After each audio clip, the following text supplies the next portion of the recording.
കാണിക്കാൻ പോകുന്നത് എൻ്റെ സ്കൂൾ പ്രിപ്പറേഷൻ വ്ളോഗാണ്. അപ്പോൾ സ്കൂൾ തുറക്കാൻ ഇനി ഒരാഴ്ചയോ 2 ആഴ്ചയോ ഉണ്ടെന്ന് തോന്നുന്നു. അപ്പോൾ അതിന് വേണ്ടിയിട്ട് നമ്മൾ മുന്നോടിയായിട്ട് ചെയ്യുന്ന കാര്യങ്ങളാണ് ഇന്നത്തെ വ്ളോഗിൽ നമ്മൾ ചെയ്യുന്നത്. അപ്പോൾ പുറത്ത് നല്ല മഴയുണ്ട്. അതിൻ്റെ കുറച്ച് ക്ലിപ്സ് ഞാൻ കാണിച്ചു തരാം. അപ്പോൾ ഗൈസ്, ആദ്യം തന്നെ ഞാൻ എൻ്റെ പുസ്തകങ്ങളെല്ലാം എൻ്റെ ബാഗിലാക്കി ഞാൻ മുകളിലത്തെ എൻ്റെ സ്റ്റഡി ടേബിളിലേക്ക് കൊണ്ടുപോവാണ്. അപ്പോൾ ഗൈസ്, ഞാൻ എൻ്റെ പുതിയ പൗച്ചും ബാഗും ഒക്കെ എടുത്തിട്ട് നേരെ മുകളിലേക്ക് സ്റ്റെപ്പ് കയറി പോവാണ്. കാരണം മുകളിലാണ് എൻ്റെ സ്റ്റഡി ടേബിൾ ഇരിക്കുന്നത്. ഞാൻ മുകളിലേക്ക് പോവുകയാണ്.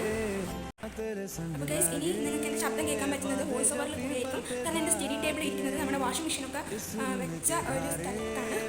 ഷീറ്റാണ്. ഈ മഴയുടെ സമയത്ത് ഈ മഴ വന്ന ഷീറ്റിൽ തട്ടിയിട്ട് അതിൻ്റെ ഒച്ച കുറേ ഉണ്ടാവും. അതുകൊണ്ട് ഇനി നിങ്ങൾക്ക് എൻ്റെ ശബ്ദം വോയിസ് ഓവറായിട്ട് മാത്രമേ കേൾക്കാൻ സാധിക്കുകയുള്ളൂ. അപ്പോൾ നമുക്ക് നേരെ എൻ്റെ സ്റ്റഡി ടേബിൾ ക്ലീനിങ്ങിലോട്ടേക്ക് പോവാം. ഫ്രണ്ട്സ്, അപ്പോൾ നമുക്കിനി ക്ലീനിങ്ങിലോട്ടേക്ക് കിടക്കാം. ഇത് എൻ്റെ പഴയ 7ാം ക്ലാസ്സിലെ ബുക്കാണ്. പിന്നെ സെമിനാർ റിപ്പോർട്ടൊക്കെ ഞാൻ കാണിക്കുന്നതേ ഉള്ളൂ.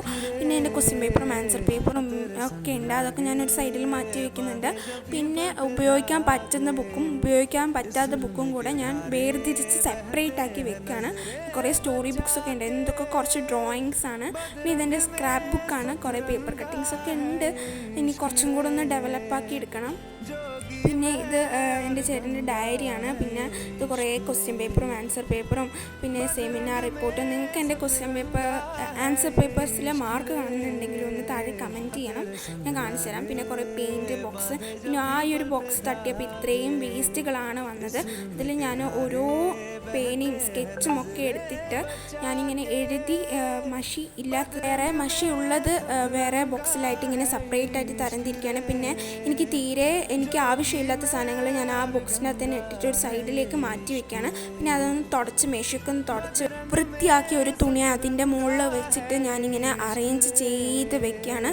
എൻ്റെ പഴയ ബുക്സും പിന്നെ ഫയൽസും ഒക്കെ ഒരു സൈഡിലാക്കിയിട്ട് ഞാൻ വെക്കുന്നുണ്ട്. പിന്നെ എൻ്റെ ഡ്രോയിങ് ബുക്സ് കുറച്ച് വെക്കുന്നുണ്ട്. ഞാൻ 8ാം ക്ലാസ്സിൽ ഉപയോഗിക്കുന്നത് എൻ്റെ ഏട്ടൻ പണ്ട് 8ാം ക്ലാസ്സിൽ പഠിച്ച ബുക്കാണ്. സിലബസ് ഒന്നും മാറിയിട്ടില്ല. അങ്ങനെ ഞാൻ എൻ്റെ ഫയൽസിലൊക്കെ എൻ്റെ ക്വസ്റ്റ്യൻ പേപ്പർ ആൻസർ പേപ്പറൊക്കെ വെച്ചിട്ട് ആ ഫയല് വേറൊരു ഫയലിൻ്റെ മുകളിലേക്ക് ഞാൻ എടുത്ത് വെച്ചിട്ടുണ്ട്. ഇത് ഞാൻ എൻ്റെ ടെക്സ്റ്റ് ബുക്കും നോട്ട് ബുക്കും ഒക്കെ അതിൻ്റെ മുകളിൽ വെക്കുന്നുണ്ട്. അപ്പം മേശ ക്ലീനായി ഇഷ്ടപ്പെട്ടു എന്ന് വിചാരിക്കുന്നു. ഇന്നേക്ക് ഇത്രയേ ഉള്ളൂ. ബായ്.